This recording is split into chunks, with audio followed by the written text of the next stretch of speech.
Allenby's forces entered Damascus.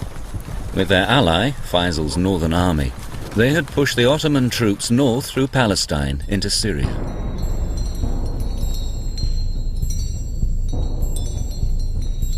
The Arab Revolt did contribute to the victory of the Allies. First of all, it protected the British flank in Palestine. Second, it kept a number of Turkish and German troops preoccupied. And third, the British could have never legitimized what they were doing unless they had the blessing of a particular Arab force.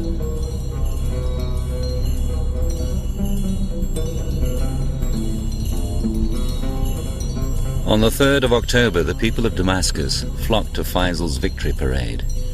If he was to seize power, he knew it was of great importance to make his presence felt and to be seen by the Arab people as their liberator.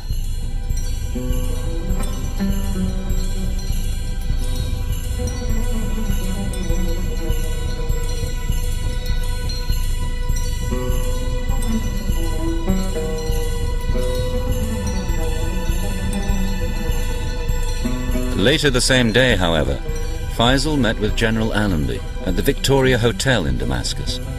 Allenby warned him that his rule in Syria would be limited.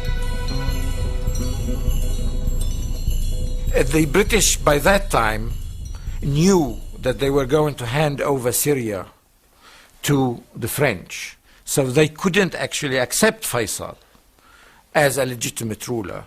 All they could do is to pay him his salary and the expenses of his army and his administration. Undaunted by Allenby's warnings, Faisal assumed the title of governor of Damascus. With the support of his father, Sheriff Hussein, he set about creating a power base for their goal of an independent Arab state. On the 31st of October, the Ottomans were finally defeated. The peace conference at Versailles began in January 1919. National self-determination. Once independence had seemed to be a possibility, that this principle of self-determination, supported by the Americans, was going to be offered to all those who were to be liberated from former empires like the Habsburgs and the Ottomans. What the Palestinians wanted was an independent state. In fact, Faisal had come from Damascus to plead the Arab cause. But the future of Palestine and the Middle East formed part of Britain's pledge to France in the Sykes-Picot carve-up.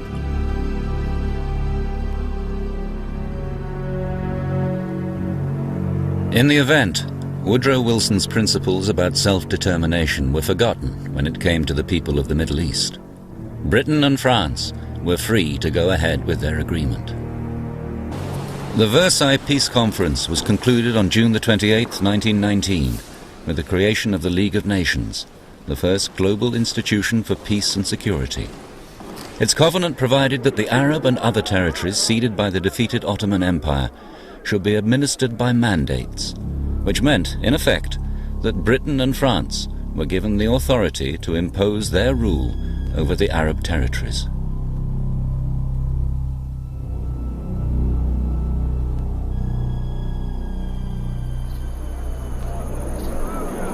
On November the 21st, 1919, François-Georges Picot, the co-architect of the Sykes-Picot Agreement, and the French General Gouraud arrived in Beirut.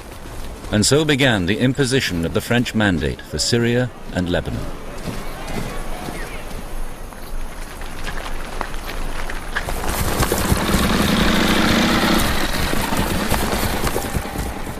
The British forces, who had occupied the region since ousting the Ottoman Turks during the last months of the war, were handing over power to the French, thus fulfilling their wartime pledge.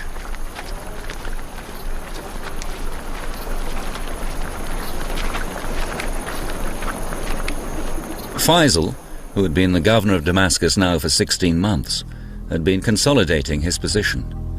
When he was proclaimed king by the Syrian National Congress, the French were incensed, and General Gouraud sent in his troops. By August the 7th, 1920, Faisal had been deposed and had to flee to Palestine.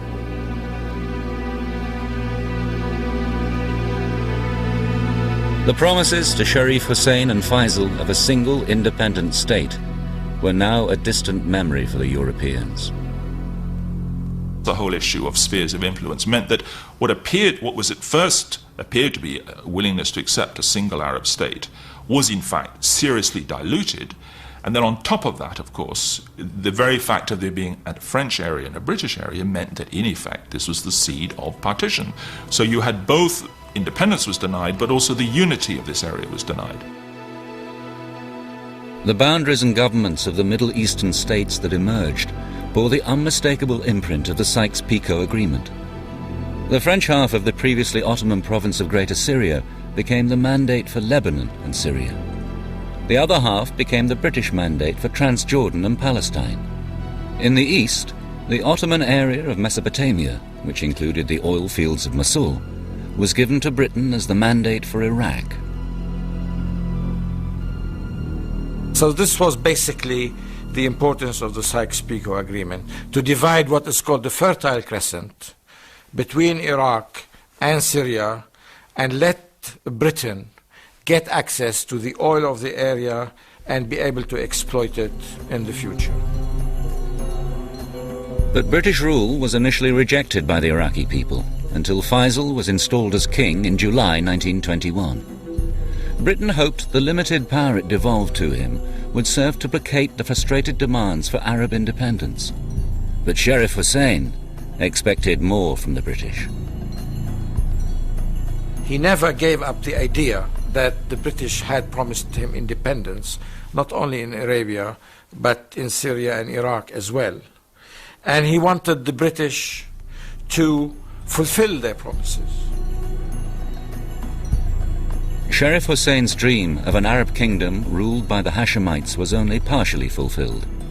For although his other son, Abdullah, became king of Transjordan, their old rival, Ibn Saud, swept the Hashemites out of Hijaz when he conquered the whole of the Arabian Peninsula.